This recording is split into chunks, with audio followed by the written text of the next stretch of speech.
Welcome back to Hypixel Skyblock Ironman mode. Let's get straight to business. I want access to the glaciite tunnels for its many resources, more in that next episode, but to get it, I'll need to forge a secret railroad pass. It requires a flawless ruby gemstone, 2 refined mithril, and 8 corleonite. The ruby and refined mithril are no issue, I already have them. It's the corleonite that presents a potential problem. It has a 25% chance to drop from Boss Corleone in the mithril deposits, which is not the issue. Finding him is. Corleone spawns in randomly generated structures, or in other words, he's never in the same place twice. This could take a little while. Never mind, I found his spawn location almost immediately because someone gave me the coordinates.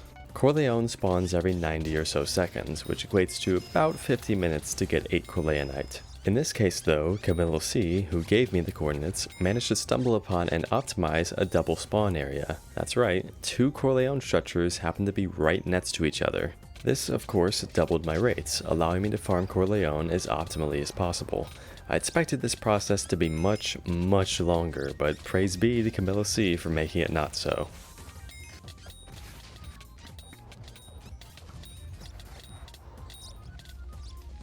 Getting 8 corleonite took so little time that I actually decided to stick around and grind 30 more for the ET655 drill recipe, just saving my future self a bit of time. I finished with 38 corleonite in under 2 hours, then forged the secret railroad pass. I handed it over, so job's done, except the tunnels are actually mostly worthless right now since I can't mine any of its exclusive materials. At the very least, I can donate my spare helix and claw fossils for 10,000 Heart of the Mountain XP. To get Breaking Power 9, I'll need to upgrade my titanium drill to the ET555. This is the largest recipe I faced yet, requiring 10 mithril plates, 20 refined diamonds, 16 refined titanium, 2 enchanted iron blocks, and 20 plasma. Please keep in mind that the 10 mithril plates are themselves composed of 50 refined mithril, 10 refined titanium, and 10 golden plates. That is a lot of things I have to forge, so I made sure to adjust my Heart of the Mountain tree to have the quick forge perk. I also started up 7 refined mithril. The first resources I'll be grinding are refined mithril and titanium, because I can mine them effectively simultaneously and do Dwarven Mines commissions along the way to get closer to Heart of the Mountain 8.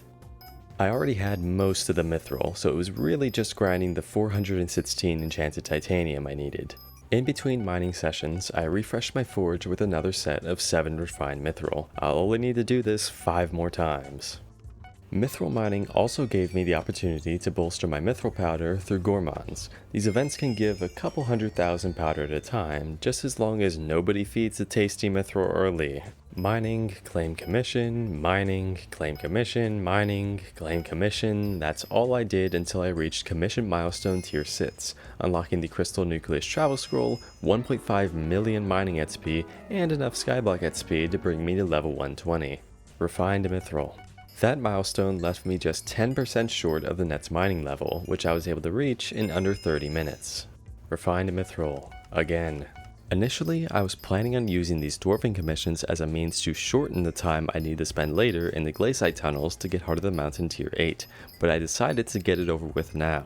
Isn't that a waste of time since glaciite commissions are better, you may or may not be asking, and the answer is technically yes, but there's a certain perk that is a huge help for getting this drill's materials. More on that in 23 seconds.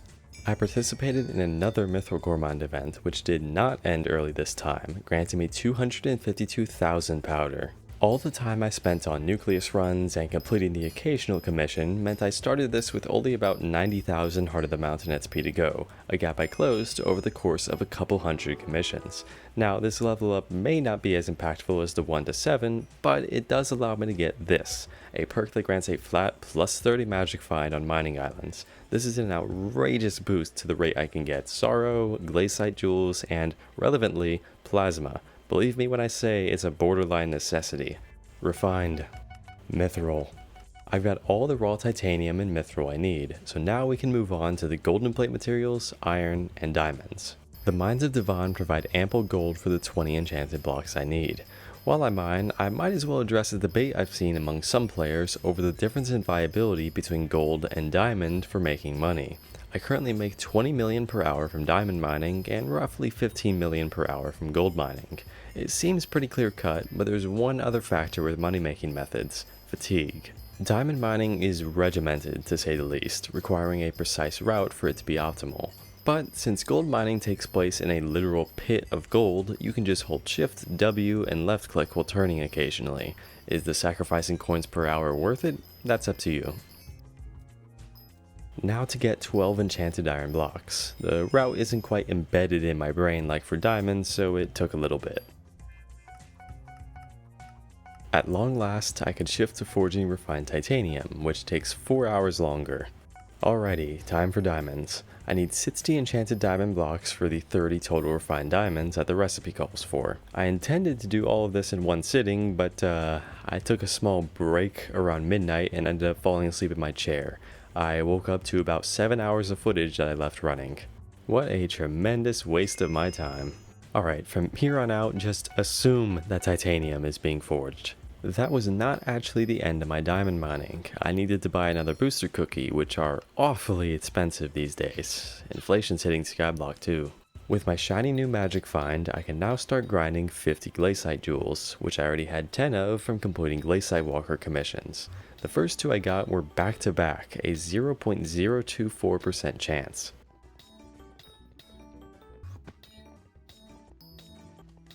And 50, that wasn't so bad. Next up though was grinding 20 plasma from ghosts, or 15 actually. I had 5 from all my previous ghost grinding sessions. I was scared of this, honestly. Why? At my current magic find, it would take 357 ghosts per plasma, on average, so I'm expected to have to kill 5,355 ghosts. I went into this fully expecting to have to spend 5+ hours here. I surprisingly ended up getting everything I needed in only a little over 2,000 ghosts though, and I reached combat 28. Not to mention, I managed to get a sorrow and a plasma on back-to-back ghosts, which is a 1 in 101,000 chance. Yep, just casually the best RNG I've had in this entire series.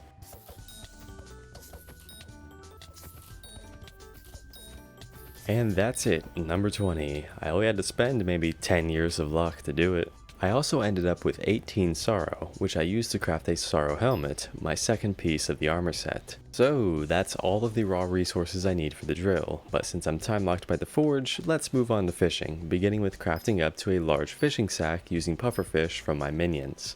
Oh, before I forget, we're forging refined diamonds now. In fact, if you're watching this video on the day it's released, I'm still forging refined diamonds. My goal is simple, to take advantage of Marina's 50% fishing skill XP boost to reach fishing 20, unlocking a few lava sea creatures and diver's armor.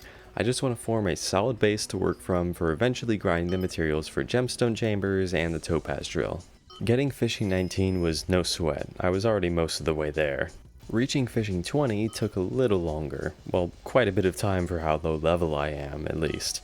Even with a 50% XP boost, fishing is just a really slow skill in its early stages.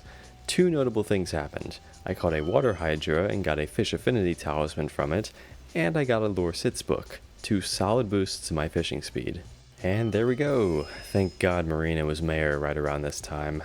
Getting diver's armor is easy but tedious. I need a few thousand sea loomies, which spawn in the Murkwater Loch in Galatea, and gill membranes, which spawn from these annoying ass creatures in an area I can only stay in for maybe 20 seconds before drowning.